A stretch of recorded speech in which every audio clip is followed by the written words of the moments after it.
One. Well, hello. Welcome once again to the Creative Writing Life podcast. I am Paul Zeidman, and I'm quite excited to be talking to my guest today.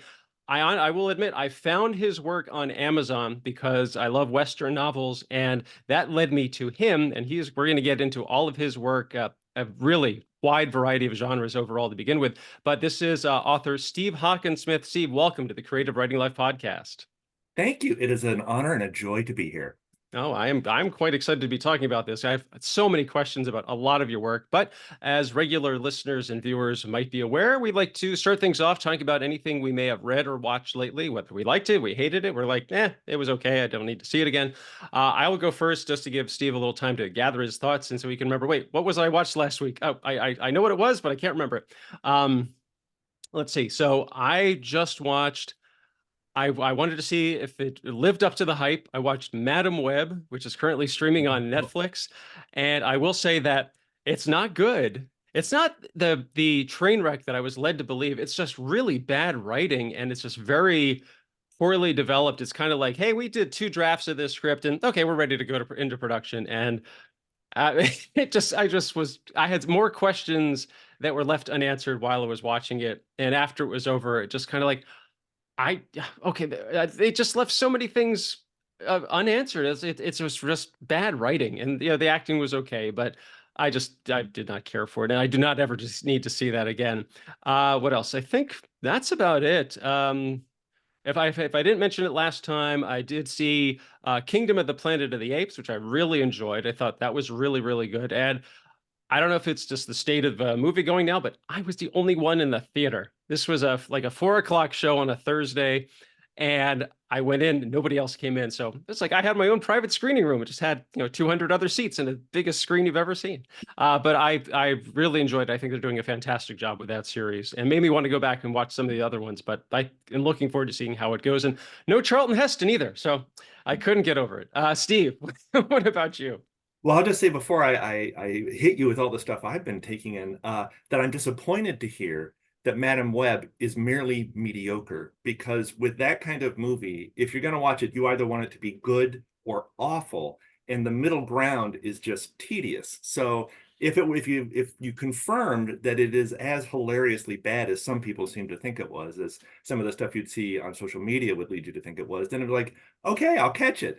But yeah, if it's just another poorly written misfire, then I'll let that one swing right by me. I would say it definitely leans towards train wreck disaster rather than, oh, it's not as bad as I thought, but it's definitely not good. I think that's probably the highest praise I can heap upon it.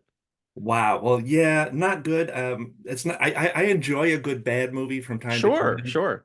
but yeah, merely not good. It probably doesn't quite get me there. And I'll say also on the subject of the Planet of the Apes, I haven't seen Kingdom of yet, but I am a big old school fan Oh of the yeah. original franchise, and I've very much admired the reboot franchise. I do think they've done a wonderful job of continuing with the tone and the intelligence and the outlook of the original films. So when you look at sort of the Planet of the Apes films as a whole, it's really a pretty amazing franchise in that they've.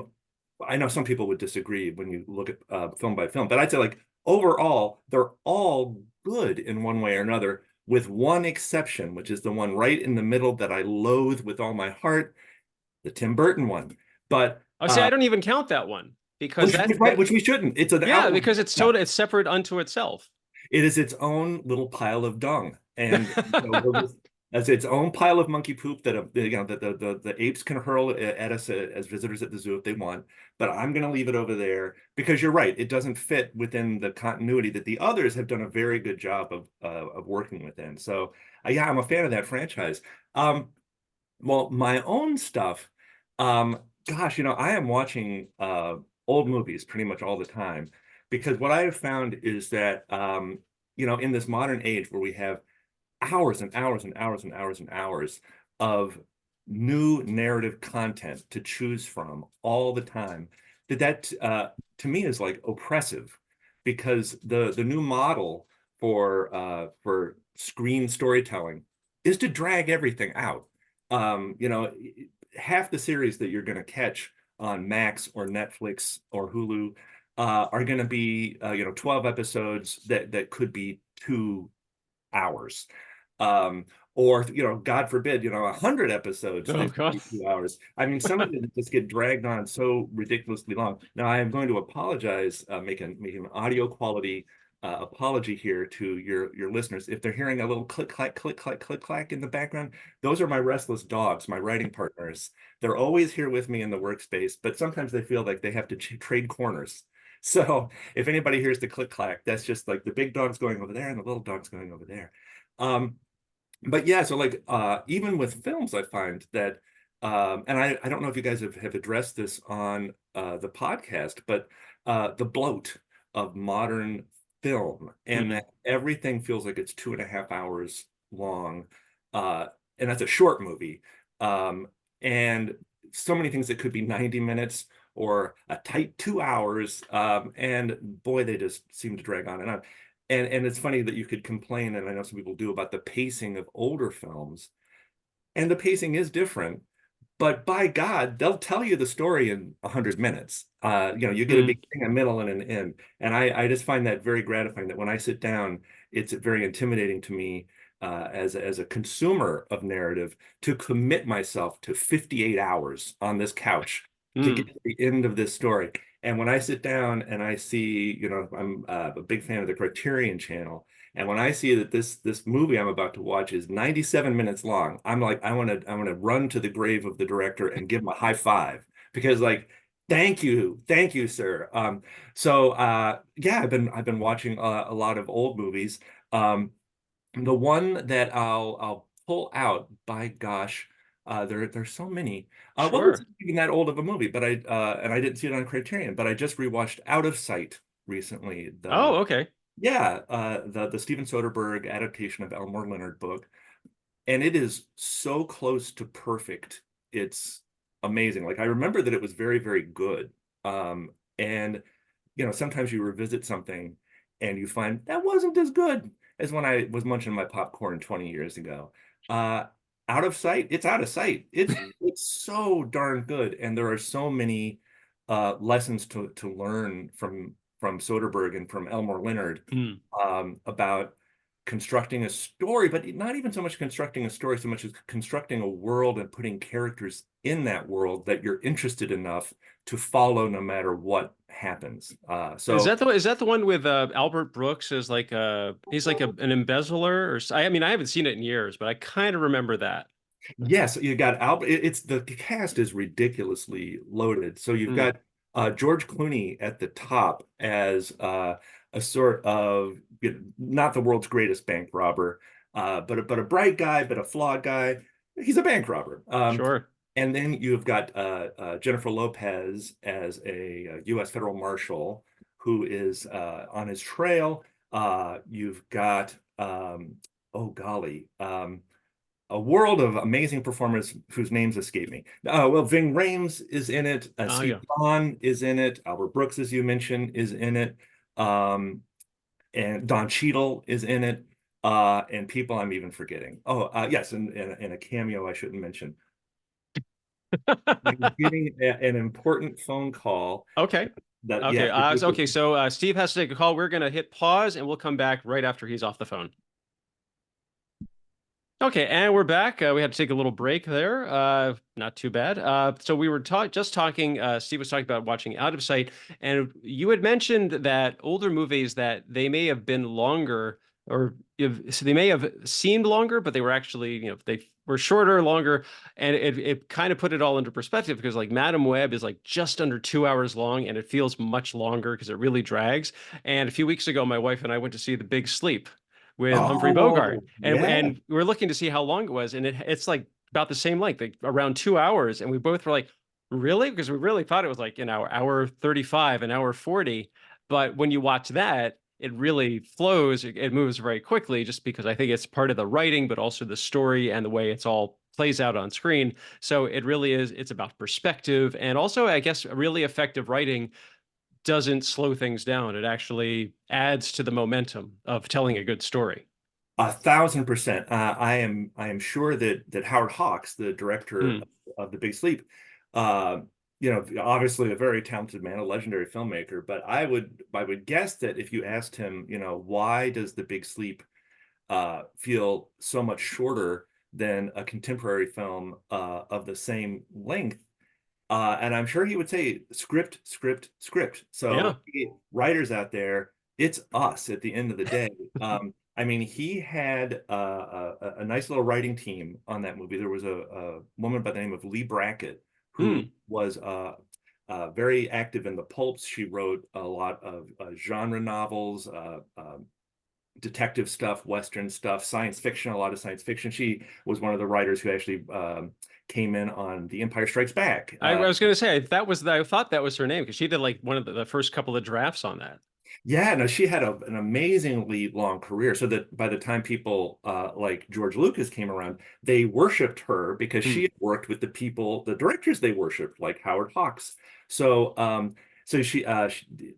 Hawks had Lee Brackett to work with, very smart and talented writer, um, and also a little writer by the name of William Faulkner, who contributed to that screenplay as well, who worked with Hawks a few times. So like that's a writing team you just cannot argue with. On the one hand, you've got this, a very dexterous genre writer who can write in all these different styles.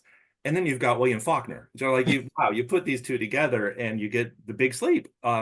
And people have one of the little sort of jokey criticisms people like to make about that movie is that one of the central murderers, I believe it's the one of the chauffeur, Yeah. yeah, that like nobody can really quite figure out who did it. And there's a perhaps apocryphal story about Howard Hawks calling up Raymond Chandler to say, "Now wait, who killed the chauffeur?" And Chandler saying, "Damn, I don't Yeah, remember. Who could exactly. be?" Yeah, so like the it's not the best lesson to learn, but it is a lesson to learn about the momentum of story and how if we can maintain the momentum of the story, keep us in the moment with the characters that we're invested in, things like, wait a second, who killed the chauffeur and why? They kind of fly right by. So I'm not Hmm. telling people like be sloppy with your storytelling. Like, no, please always know who killed who and why if you must have deaths in your story. Um, but that the people who take in the narrative, the people who consume the story, the audience, they care, but they only care so much, and they really care about the characters and just the overall the moment, and want Hmm. to be swept along from one moment to another. Yeah, exactly.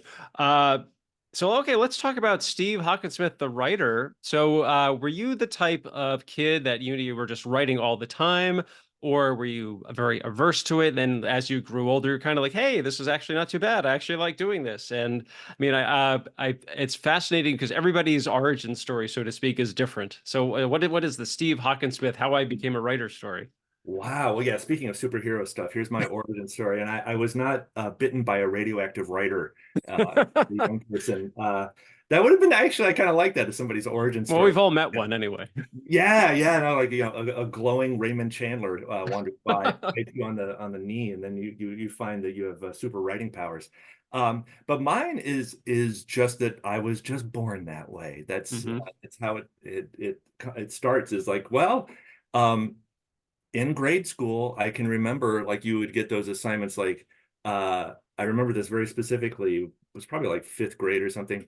That you get a list of vocabulary words and you're supposed to write a sentence about each word and turn that in. So, I did that, but I turned it into a story where every sentence led to the next, Oh. there was some sort of like, flow to it. And I remember the teacher saying to me, that wasn't the assignment. You didn't have to do that. And I was like, yeah, I know. It was more fun to do it this way. So like from that moment, like, yeah, no, I'm the kid who'll take on extra work, but because to me it's not extra work. To me, it's just like this makes it more fun. So right around that same time, I would do the thing of like writing my own stories and making my own magazines, making my own comic books. I remember that I was way ahead of my time in that this would probably have been like the summer of 1980, probably, where I was a very big Star Trek fan as a kid. And so, before I knew that fan fiction was what you called it, I wrote Star Trek fan fiction. I still have some of it. Oh my God, is it embarrassing? Uh, It's so awful. as it should be. As it should, exactly. That's exactly it. And I'll circle back to that thought about my one bit of advice for writers, because I actually try to avoid giving advice to writers. But so this one summer, one of my Star Trek fan fiction stories was a crossover.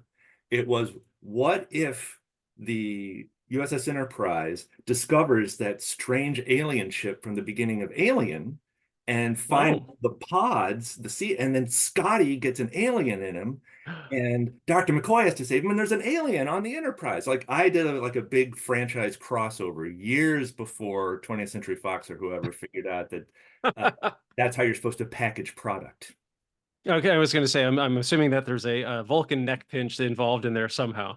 Oh, I don't think I got to that point, but that would be Oh, fascinating, right? Could Spock have taken down an alien of that kind with the Vulcan neck pinch? I'm going to say no. I'm going to think that there would be like, armor plated or whatever and could get away. But so the one bit of writing advice, and I'll just throw it out because I don't want sure. to leave people hanging because I mentioned it. Um, is this. Well, I'll give it a little preface that Okay. I love podcasts like this one. I love hearing writers talk about craft. Um, I don't like hearing writers talk about the rules of writing, and I get really annoyed when I see memes about the rules of writing because most of the time they do not apply to me. I have my own method. It's Hmm. what I figured out. It works for me, and everybody's got that method, not my method, their method. So my one bit of tried and true writing advice that I give to everybody, because I think it's what works best, is keep writing bad stuff until you're writing good stuff. Oh, I love That's that. it. Yeah, figure out your process. We will all start bad. We can all become good. We just have to figure out how to do it. And that's it. And I won't say that like that means I don't believe in, like Stephen King's On Writing. That's a very good book. Hmm. There are very good writing guides and courses and groups. All that stuff can work for certain people, but it's not going to work for everybody. You got to figure it out for yourself. So you were a very prolific writer in your youth, and then you kind of got into journalism. But were you always kind of like, this is okay. I'm making a decent living, I assume. And so what was it like that kind of gave you that nudge to get back into writing fiction and really wanting to go after it? Yeah, I did become a journalist. I got a journalism degree and started down that career path, which has served me well. But yeah, there was always a side that was unsatisfied because that wasn't the fun stuff. The Hmm. fun stuff was making stuff up. And so like going out and getting the facts, sometimes very boring facts, and putting them together in a way that hopefully isn't too boring, but that makes sense. That's that's a fine thing to do with one's talents, but that's not to me uh, as fun as a barrel of monkeys. So I just knew I had this other side that was not being satisfied. So very early after I'd started my career in Chicago, this would be like 1990, and I had just become a journalist and gotten my first gig, and um, well, it was okay, but it was just not completely satisfying. And I had a lot of friends who were in bands, who were musicians, and I love music. So what I said to myself was like, well, if they can do it, I can do it. Hmm. I'm gonna take up an instrument and I'm gonna, join a band and I'm gonna become a musician because then I'll be able to get out this creative impulse and that's where I'll get my satisfaction. Now, the mistake I made there was in the if they can do it, I can do it part. Because what I learned is because they can do it does not mean I can do it, especially if, like me, you have no musical talent whatsoever. So, Sure. yeah, I spent about 2 years blowing into a trumpet and picking up an accordion and put it down. I really did buy an accordion and try to learn Mm. to play it. Um, and it was just a horrible failure because I suck at it. I'm like a Salieri, although Salieri is, of course, much more talented than me. Hmm. I'm the guy who can appreciate the good stuff, but I can't make the good stuff when it comes to music. So I had to set that aside. And I'm like, okay, well, I still have this creative impulse. Well, how do I scratch that itch? And like, well, I'm a writer. I've always been a writer. Like since I was a kid, I've enjoyed writing. This has in fact become my career. And as a young person, growing out of my love of Star Trek, I was a big science fiction reader in my teens. And I thought, well, there we go. I've read a lot of science fiction. I'm a good writer. I'll write science fiction. So I ended up taking a science fiction writing class taught in the suburbs of Chicago by a guy named Gene Wolfe, if you've ever heard of him. He's very well regarded in the world of science fiction fantasy. Wrote he's very dense writer. He's brilliant. So I took this class with Gene and wrote science fiction, and it sucked. So once again, I assumed that because I was familiar with something that I could create that thing, and it just wasn't there. Like like I Yeah. couldn't figure it out. Like, what's the deal? How come I cannot make this happen? I'm here. I've got talent. I've got ideas, huh? And fortunately, one of the other things that I love is cheap books. I my whole life I've been a huge fan of like used bookstores. Boy, you get in and you smell the moldy old books and Sure, the old sure. paperbacks, and it's Nirvana. I'm in my place. So it was right around the same time that I was taking the science fiction writing class and just producing drivel. Um, I go into a Chicago used bookstore, and for I believe it was $2, I see a paperback, and it's very apropos for The Big Sleep by Raymond. Oh, And two wow. dollars was like, that's a bargain. I've heard of this book. I've seen that movie. Loved the movie. Well, I'll try this Chandler guy. And I will say that the first paragraph is like, boom, this guy, the voice, this is it. I can do this. Like, not that I can write as well as or like Raymond Chandler, but the thing that grabbed me immediately was something that I didn't find in science fiction, or at least the science fiction that I was consuming, which was a human voice that starts telling you a story right away that's smart and funny and unique and pulls you right in. And then there's just someone talking to you, telling you a story, and you want to hear more. And it's not even that the story necessarily is a story you like, I got to find out who did this. I just want this person to keep talking to me. I just like Hmm. being around this voice and moving through the world with this person. So that just opened up, the whole idea of writing mysteries to me right away, because science fiction, in hindsight, I think it can be done different ways, but a lot of it is the fiction of ideas. Hmm. And I actually, even though I said a minute ago, I've got ideas, when it comes to science fiction, not really. I don't have sort of a thesis about the universe that I need to set forth to people, and I don't have ideas about technology and where it might take us, other than, ooh, I'm kind of scared. That only gets you so far. Um, Whereas a mystery, in my view, or at least a lot of mysteries, um, they are about how the small details of ordinary life or extraordinary life, if something extraordinary like a crime happens, how these little bitty details can fit together to tell you a story about something amazing that happened, or something Hmm. dramatic that happened. And so it's a puzzle. So it engages that part of your brain, but it's a puzzle built from the pieces of the world around us, or some interesting world that's real, like the Old West, let's say, or 1940s Los Angeles, um, or ancient Rome. There are some great mysteries set in ancient Rome, and Hmm. and so a lot of it's about the milieu, and a lot of it's about the characters. It's grounded in this way that I think suited my writing strengths. I don't think Okay. I'm a guy about big ideas. I think I'm about a guy who can look around and see people and write about them. Okay, so you've raised two really good points. The first one I want to address is so my thing is primarily screenwriting, and I've Mhm. always said that when you read a script, that you can really tell that the writer loves the material. And so you were saying like you like science fiction, but your actual science fiction writing wasn't up to par for yourself. And I guess it's just in a case by case basis, because if I read, like, I know I have friends who, they've written westerns or they've written, crime dramas, And you can really tell that they're really into that kind of story because it feels like that kind of story. It doesn't just feel like, oh, it's kind of science fiction-y, or there's drama, but it's not as doesn't have as much punch or as much oomph as it should. And so I think it's really fascinating to hear that you were kind of like, I like this, I'm going to write this. Oh, I'm not good at this. I'm going to go over to this one and try, and that it kind of took you a few tries to find something that really clicked for you.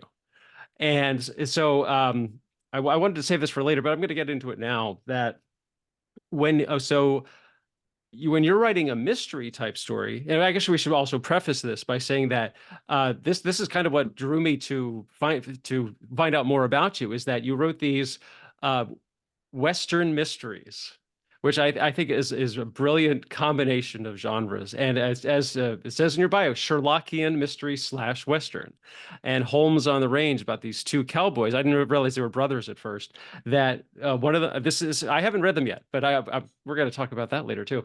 That I guess they start reading Sherlock Holmes stories, and I guess both of them kind of take to like, oh, we can start applying this to our lives, or like a mystery develops and like, oh, this is how this Mr. Holmes would do it. So is that kind of how it came about? And since it's a mystery, this is something I always ask mystery writers. Do you know what the solution is first and then work your way backwards and kind of like, okay, what can lead to this? Or do you kind of like have a scenario like, okay, here's something that happens. You don't know what the solution is. And you kind of like explore all these different options, or like, okay, what if he does this instead? Oh, that's not going to work. I have to go back two squares and then and work my way towards the end. What is your process for putting the mystery story together? Yeah, it's funny. I don't know if you guys have talked about the great debate certainly in the mystery world, and probably in other genres as well, but in the mystery world, it really comes up a lot, of pantser versus plotter. Mm-hmm. Oh, that Yes. we get that in screenwriting all the time. I'm a severe plotter. I can't. I'm amazed by people who can just like, oh, I just let the characters tell me what's going to happen. I can't do that. Well, you and I are simpatico because I am a plotter all the way. I don't really quite understand how people can how they can pants it. Because if you sit me down in front of a keyboard, especially for something like a mystery story, which involves something, a very layers and deceptions and red herrings, and you've got to work your way through a tangle of possibilities to get to a satisfying conclusion, a satisfying explanation. How can you do that without knowing where you're going? Mhm. If you just sit me down and say, write a mystery, I was like, I don't know. Guy shot another guy. That guy did it. It's over. Like I wouldn't know how to even get started. And so my process is for the mysteries, and for almost everything, is always just to sit down with a legal pad and just think, think, think, think, think, think, think, think, think. And the think, think, think can go on for weeks. And I'll say, like, it's daunting. I would not tell anybody it's fun. It's not nearly as much fun as writing the book. And I don't always find writing the book fun. Hmm. It's hard work. The fun part is being done and turning it in. Now that's fun. But yeah, so it can be really painful to work out all the details of a mystery plot beforehand, especially something like a novel. Novels are big. You've got to have those red herrings. You've got to have things that point in the wrong direction, but you can't just have them be random. They Hmm. have to make sense, their own internal sense, and they have to tie into the overall story. So, gosh, you've got to do a lot of thinking to have it all hang together. So yeah, I spend, before I start writing one of the Holmes on the Range mystery novels, probably at least a month, if not 2 months, just brainstorming and outlining. And Hmm. I create, before I write a single word, I create a breakdown of every chapter by beats. So I know, like, they walk in the room, they look over here, they see this, they make a joke. It's like insert humorous comment. It turns out to be this that takes them to here. I know all of that because, yeah, like we were saying, if it's just, even if I know the overall plot, but I don't know, sort of beat by beat by beat, what's the goal of this scene that I'm writing. Hmm. I freeze up. I was like, I have to know what's the point. So yeah, uh, it's kind of a laborious way to go about writing a book, and I can understand why the to pantsers it sounds like no fun, because no, it's not especially fun. To me, it's not about fun. It's about like I've got this task I've set before myself. I know I can do it. It's very gratifying when I successfully do it, but now I've got to do it. And the way I Hmm. do it is how I do it. But again, I wouldn't tell anybody they have to do it that way. If there are so many writers, at least half, if not more than half of mystery writers are pantsers and do just kind of like let the characters, take them this way and that. Now, one of the big advantages I would say to the way I do things, the painful and laborious process that I go through, is that when I'm done, I'm done. Hmm. uh, which and that's one of them I mentioned earlier, writing memes that annoy me. And one of the writing memes that annoy me is this meme about like, congratulations, you finished a first draft. We'll get ready for drafts 2 through 70, or whatever. Yeah. This idea that um, writing is rewriting. I've seen that over and over and over again. Like, nope, not necessarily. And which isn't to say I write one draft and then I walk away and drink a bottle of champagne and send it to my publisher. There's polishing, there's fixing, there's always little things that I need to make sure are consistent, that I need to, make a little better here and there to make better connections. But it's a polish. Um, so that the difference between my first draft and the draft I turn in is actually pretty minor. Hmm. None of the major parts change. I don't have to break apart a whole piece of it and throw it away because it doesn't work. Now, part of the reason, and tell me when I'm talking too much. I know I'm on here to talk, but boy, when you No, get no, that, talking, well, because I did want to ask that, when you I just lost my train of thought, that when you're putting the story together, I guess that you don't have you not having to do a lot of rewriting, is that because you put so much time and effort into the initial plotting that of the outline? That's how it is for me. I mean, I I outline like crazy before I'm ready to start on script pages. And even then, after I'll complete a draft, I mean, I'll go back and do some polishing. I mean, I've had times where I like totally change things around, but the story is more or less the same. There's just a lot of the elements are different. yeah, no, that's very much how it is for me. The one thing that's a little different is that I will make changes as I go along. Like, you have your vision and then you Mhm. start writing it. And again, this is something that some writers do that I can't do, which is to skip the parts that aren't working. And Hmm. so this is again why, like, for me, writing a novel is like the Baton Death March. It can be such a hard slog because you're battling your way through it. But the big wonderful thing is that when I'm done, I'm done, like I said. But if I find that when I sit down every day to do my writing and I've got my outline, but the words are just getting harder and harder to pull out of me, just like think it's slowing down, and I can't make the words come out. What's happening? I've learned, I know what that is. Something isn't working. I Hmm. didn't plot it right, and something doesn't make sense, or just something could be a lot better. And so that's my subconscious telling me like, no, doesn't feel right. This is bad. And so, and I know there are writers who just like they just blow right past the bad because they expect their draft to be bad. Hmm. And I can't do it like that. What I'm writing, I've got to feel is good in the moment. So I will stop then and I will have to, and they'll throw me off my schedule, but oh well, you got to do it sometimes. Go back, figure out, okay, I lost on my momentum. It's not working. What's wrong? And it's usually not hard to figure out. I know what it is. And then Hmm. it's like, okay, now I have to go back and fix that. So you go back, you fix it, and then you come back, and then the momentum is back, because you're happy again, it's working again and it's smooth again. So that's again why my first drafts I feel are so close to being ready, is that not only did I do all that work of plotting it beforehand, but I fought the battle day by Hmm. day by day to have it be ready. And again, I know that that's very different than a lot of writers' process and would be, would be onerous, would just be backbreaking to them. They couldn't take it. It Hmm. would break their poor little spirits. And I understand that. They, they'd rather have the fun of just like, Hmm. woo, writing, yay, words, and go for it. But then, then you get to have all the fun of, doing 4 more drafts, and I'm finished.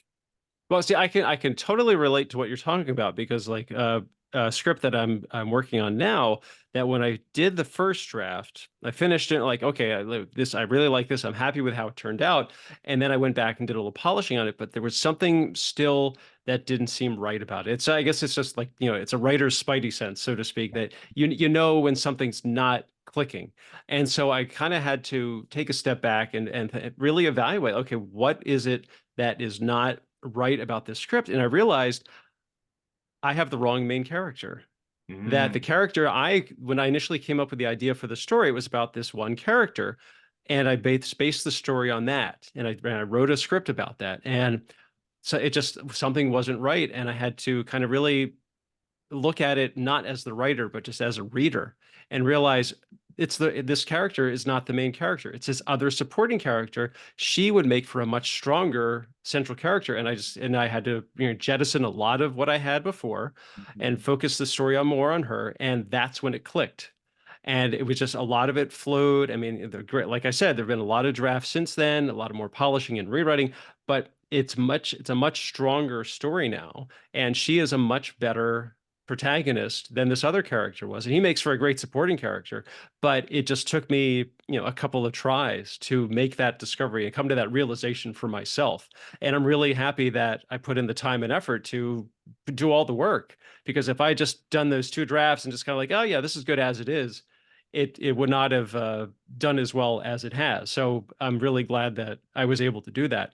Now, as novels are much different than screenplays. So when you're working on your things, I mean, do you do it? I guess, do you micromanage each chapter? Do you break it down really specifically, or do you kind of like, okay, I know this is how it starts and this is how it ends? Do you just kind of like, okay, I'm going to, I know if I want to hit these mile markers along the way. Do you just kind of like, do you have it all broken down beat by beat? I mean, is that part of your process, or is it something totally different? Oh no, it's exactly that for the mystery novels. That, yeah, Okay. it is beat by beat, and for every single scene for the entire book before I start writing. Now I will say I decided to switch it up and try something new a little while ago. We've talked about westerns a few times, and I'm a big aficionado of the genre.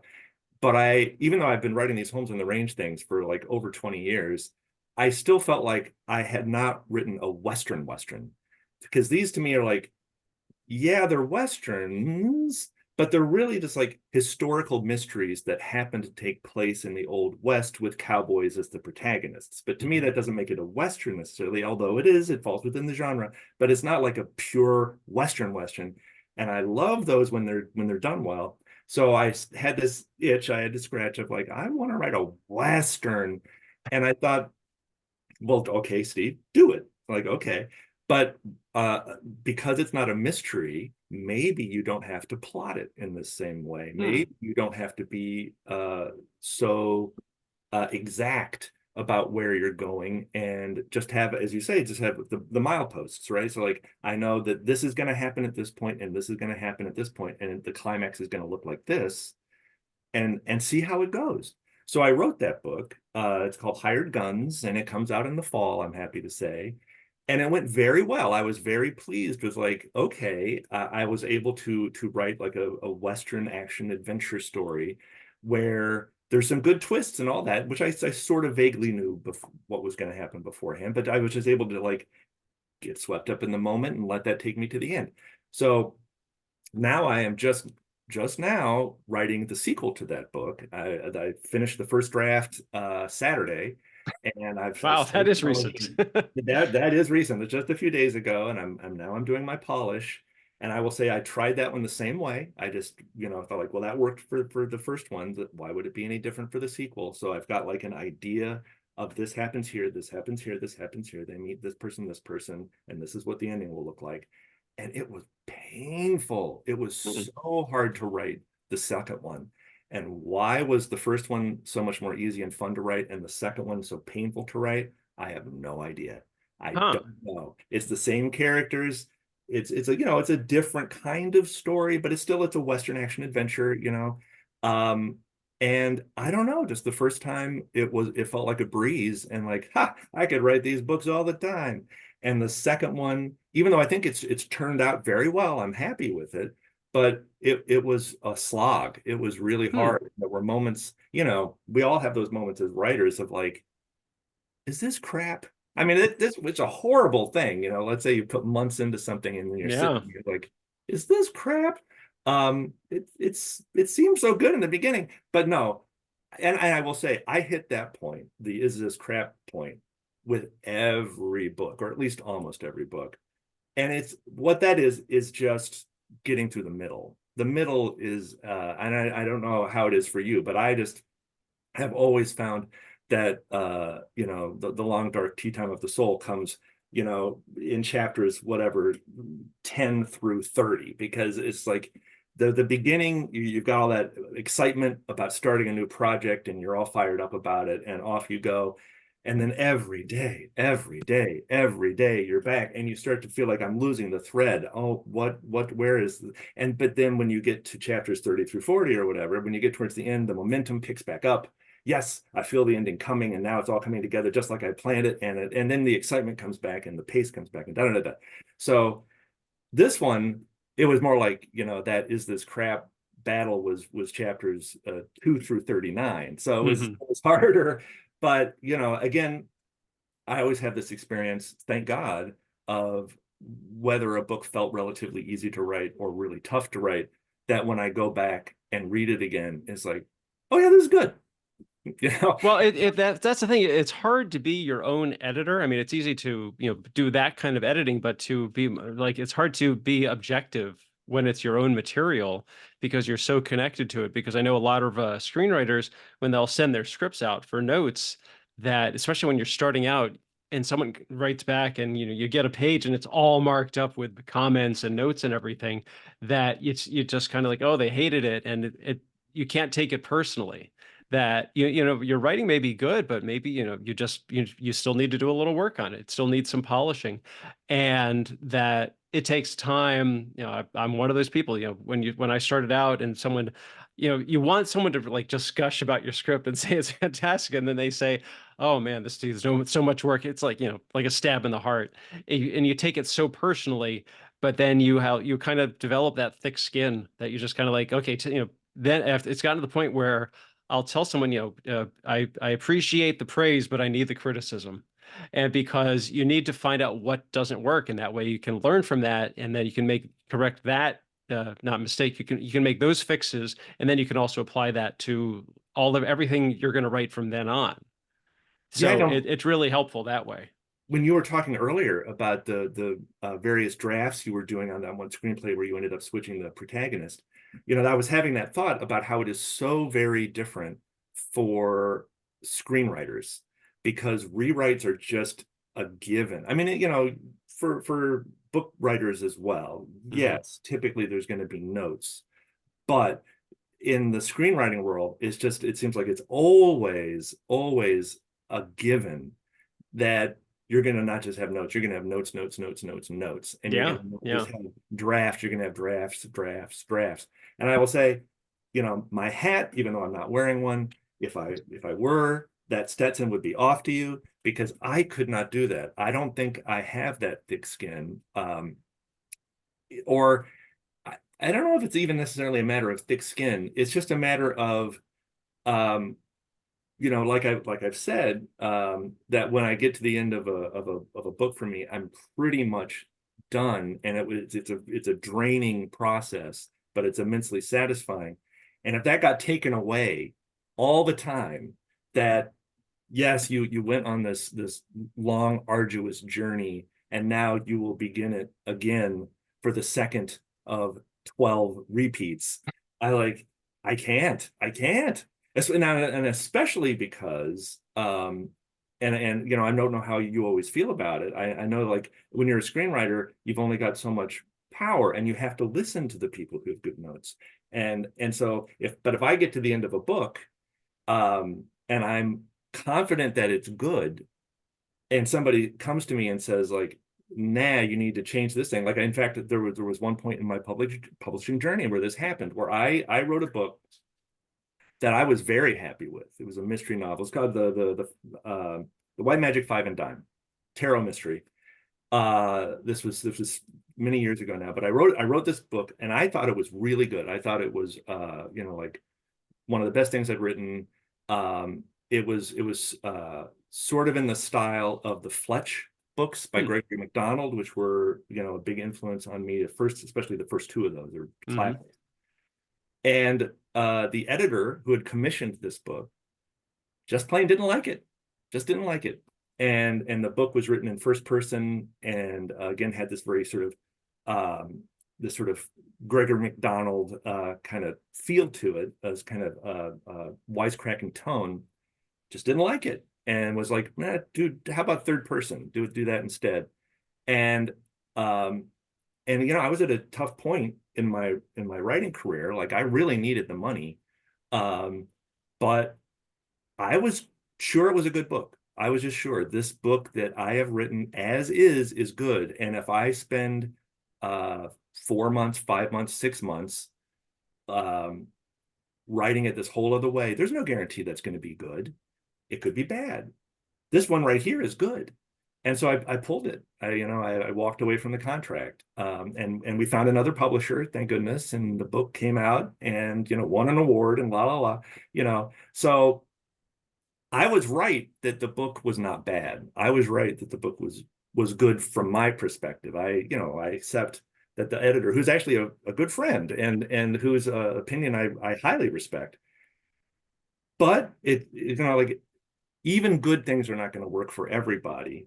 Um, but you have to have a faith in your own sense of what's good. But again, I know, like, in the screenwriting world, that faith in your own sense of what's good also has to be secondary to the producer's sense of what's good, or the Well, and studio. it's also about with screenplays, it's incredibly subjective that two people can read the same script and one person can say, "Oh my God, this is fantastic," and the other person like, "I thought kind of sucked," because I mean, like, you look at contests and you get reader notes, and those are all over the map. Like, I've seen notes where someone heaps praise on a script and another person says, I did not like this at all." So it's not just about what you think if it's good or not. It's sometimes it's on the whim of what if someone a decision maker might think it's good, and you could like work your way up the ladder until that one person says, I don't think so, and it's like it's all out the window. Do you think that that's more the case with screenplays than novels? I would definitely say so. At least that's been my experience in talking with other writers. That I mean, and also, but the thing is that no, like William Goldman said, nobody knows anything because again, it's all subjective. It's all about opinions that someone who, really likes horror movies, if your script has a darker tone to it, they may like it a little more. And someone who's like, oh, I only like, happy Disney rom-com type of things. And you send something that's dark, then be like, oh, this was such a turnoff for me. So again, it's luck of the draw. It's fate, whatever you want to call it, that there's so many variables to take into consideration. Someone could like your script, they could hate it, and it's totally out of your control. That you do the best you can and you send it out there and just keep your fingers crossed. But while you're doing that, you get back and you work on the next thing. There you go. And that perspective that one has on feedback is really something that all writers should keep in mind. That, like, as you said, every reader is an individual, and every reader has their own tastes, and they're going to bring that to whatever they read. And so that's why a pinch of salt is a fine thing to keep handy when you're receiving feedback from one person. Now, if the same thing is told to you by 10 people, Hmm. that your poem sucks because not just XYZ but Y, then you better listen. But otherwise, you're so right. You can get so much feedback that I'm sure it's completely stymied some people's writing. That they like, do I listen to this person? Do I listen to that person? Does this like this? And the thing you've got to have at the end of the day is that faith in your own sense of Hmm. what's good, and really hold to that with flexibility. Yeah, I wholeheartedly agree with that, because when I was starting out, I would ask just about everybody, "Hey, will you read my script and give me notes?" And I would just get, 20, 25 responses back. And each set of notes would be different from the next one. And so I was kind of like, "Oh, wait, but what this person says is totally the opposite what that person says. Which one's right?" That you have to again trust your writer's spidey sense, like which one is best for me and which one do I think is going to do the most benefit for this script. And also that everybody's notes, that's their opinion, that Mhm. you don't have to accept that as gospel, that someone could say, "Oh, I think you should change this character, this doctor should be a banker." It's like, well, but then that totally throws everything off. And that you have to know what is best for you, and that you can pick and choose from all the notes that you receive.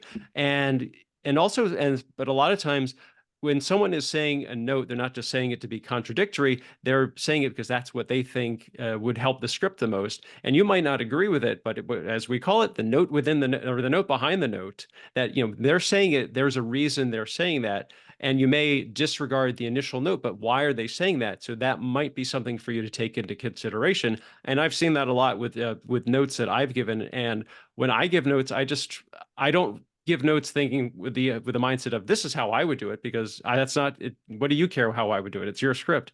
That you want to give notes to help the writer make their script better, and also help their writing skills develop.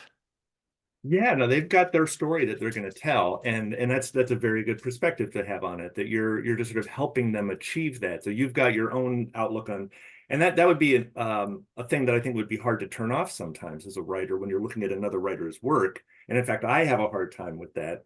Of like, no, no, no, you're not being asked how would you do that. Mhm. You're being asked how can this person make the way they're telling this story as good as they can?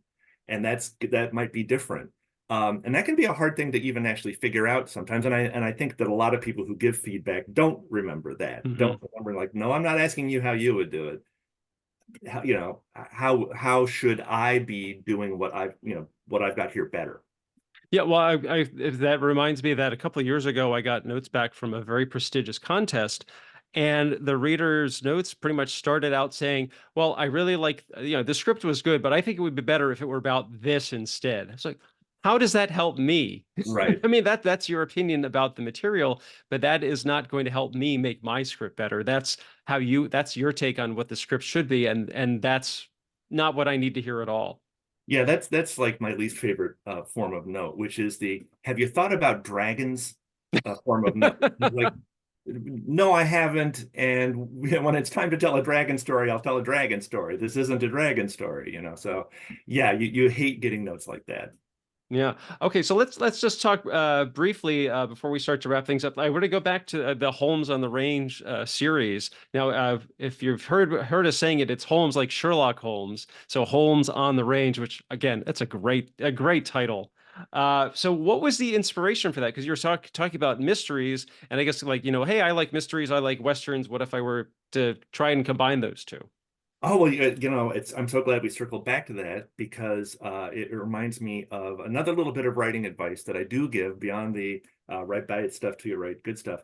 That and this work is what worked for me, so it doesn't work for everybody. But one of the reasons I also wanted to try science fiction writing back in the day was that at that time, and fortunately it is still true today, there were still paying markets for science fiction short stories.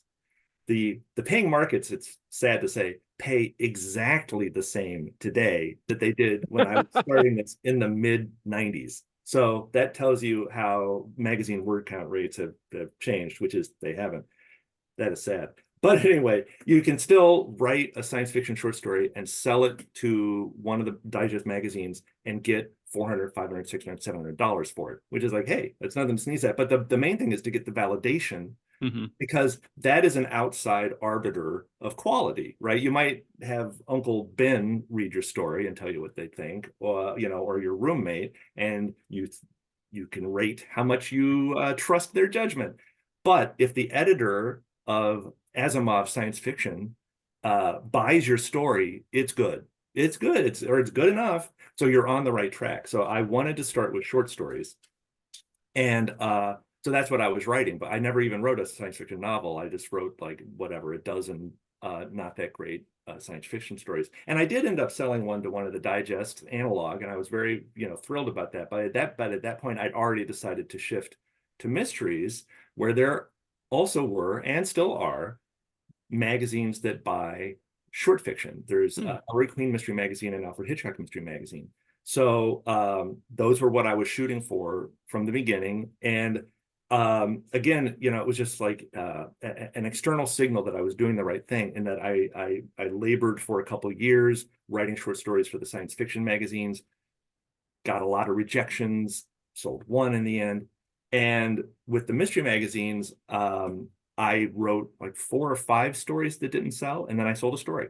Hmm. So like I am on the right track. And once I started selling, I kept selling and I kept selling and I kept selling to them. So that was great validation. And short stories are a wonderful way to figure out your strengths because they're short. You spend a month on something, say, and then you've got something and you can, assess whether it's good or bad. But when you come back to the keyboard to start your next thing, it can be completely different. It doesn't, a month later, and now you can tell it with a different point of view. You can tell a different, subgenre.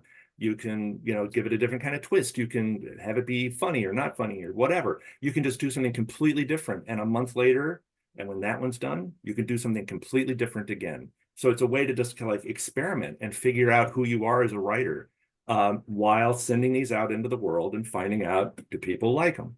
So Ellery Queen Mystery Magazine, I had sold a few stories to early on that were Christmas stories, Christmas crime stories, because they do holiday, theme issues every year. And I figured like, well, it gives me a little bit of an edge if I give them something for a theme issue, because they're looking for things for the theme issue.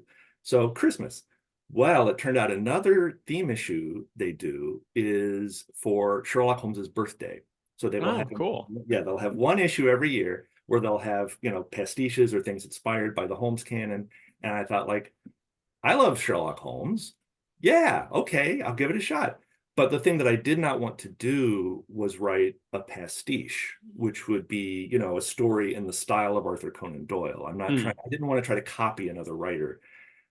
Um, A, because my ego is too big. Uh, B, because that just makes your job harder, right? Because it's hard enough for Because you're not writing in your voice, you're writing in Conan Doyle's. exactly. It's hard enough to write a really good story as yourself, but trying to write a really good story the way someone else would have done it, I mean, you've just doubled your challenge. So, again, my Stetson or my Deerstalker is off to whoever does that well. But so I knew I wanted to write a Sherlock Holmes inspired story, but I did not want to write a pastiche. So I was thinking, like, well, okay, where does that leave me? What am I writing?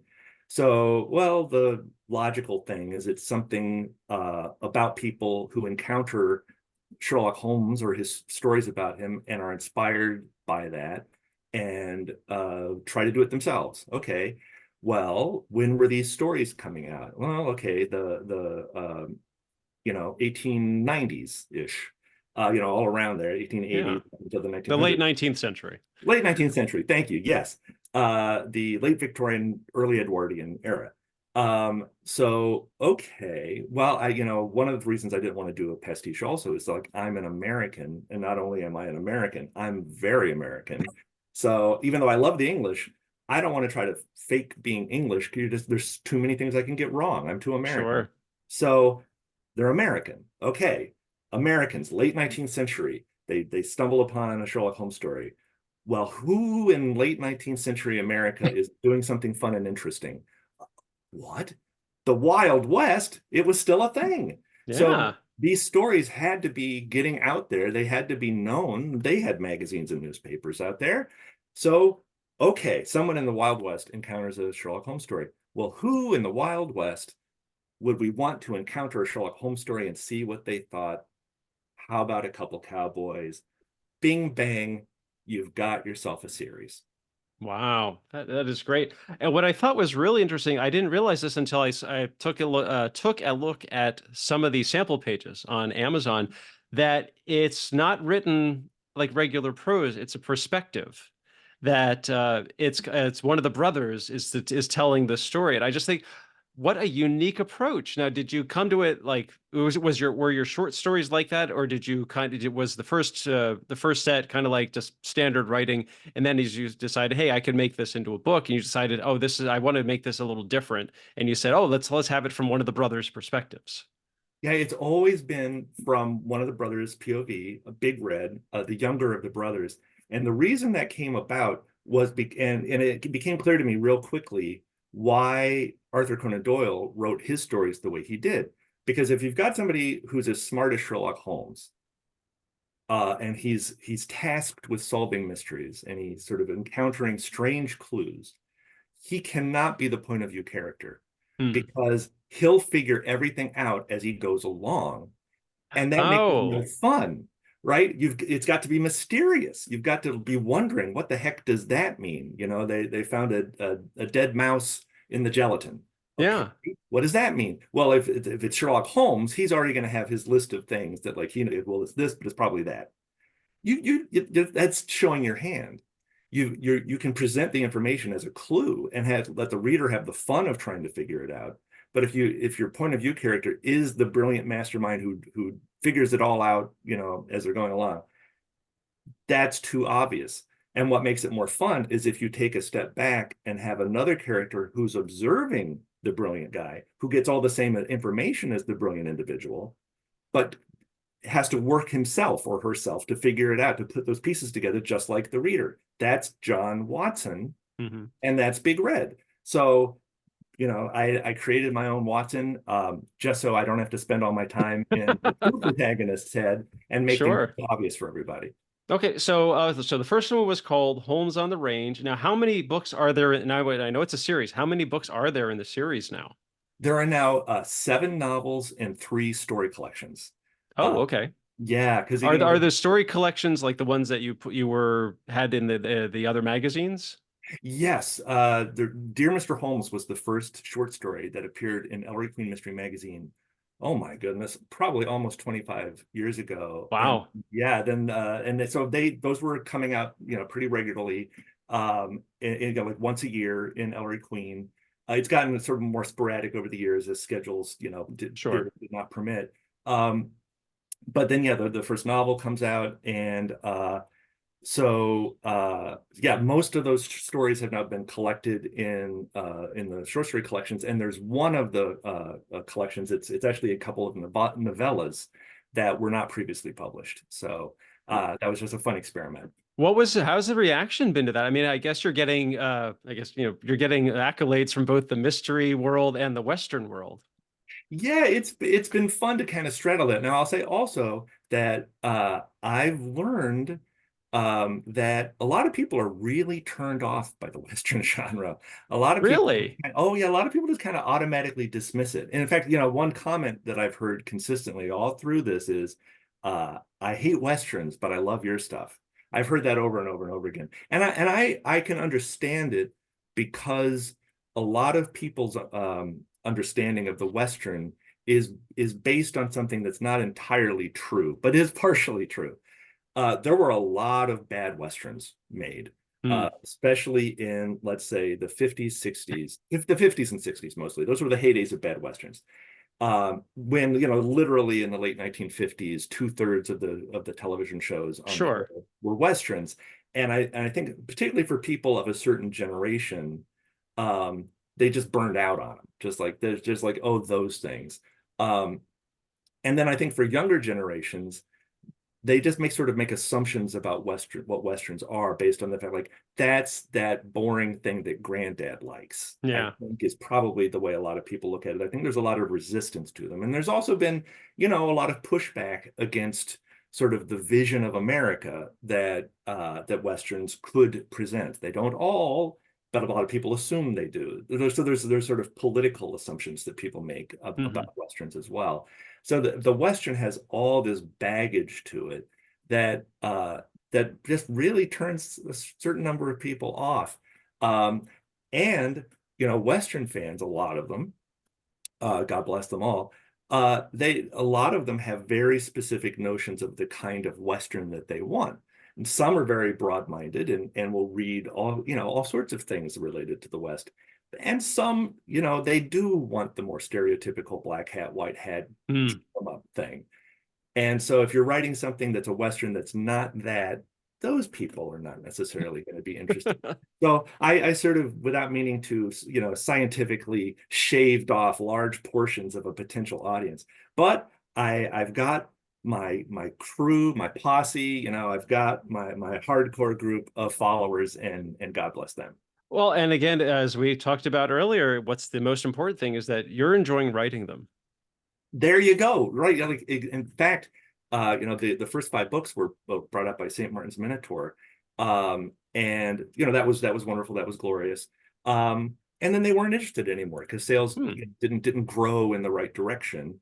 In fact, they grew the opposite of grew, which is too bad, but that's the way of things. Some series take off, some don't. Especially if they're not getting any support. But anyway, so that series got canceled after 5 novels, and I just moved on. Wrote like that tarot book and various other things, kids books and this and that.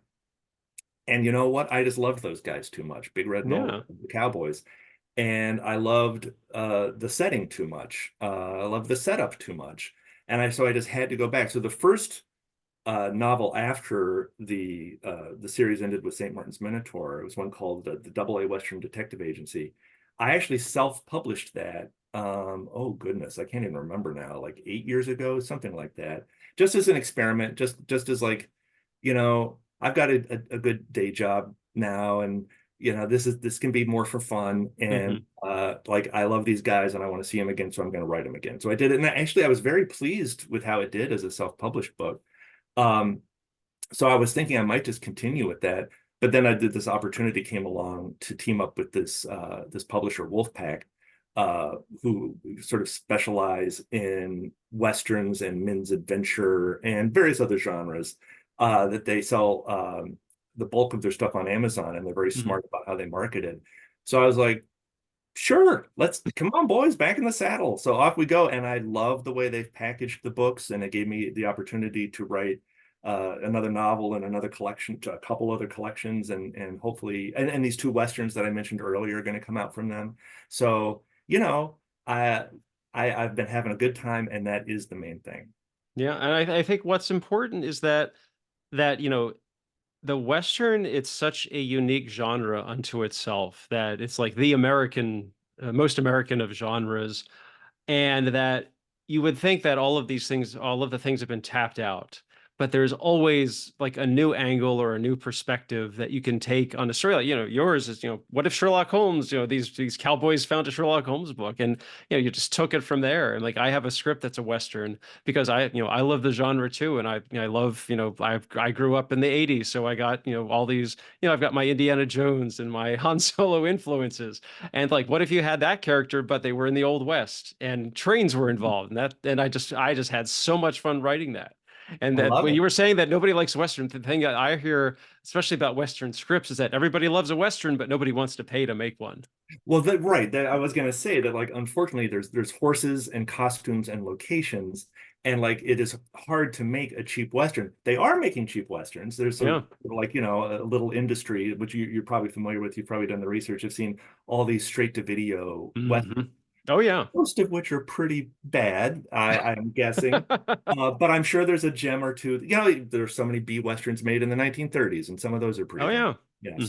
Hmm. So yeah, no, the Western does live on.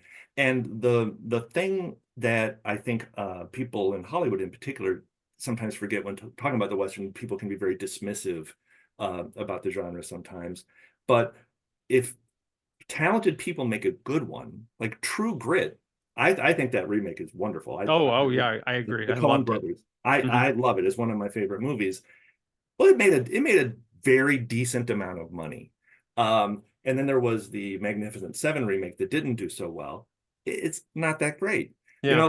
Quality can matter, and any genre, I think, is going to be always fair game for an audience if it's done well. That's all Hmm. that matters, is do it well. Yeah, I mean, people still talk about Unforgiven, and that's like what, 1991. That's right. And, there was a movie that was very much about sort of like, let's wrap this up. The genre's dying. Here's our last take on it.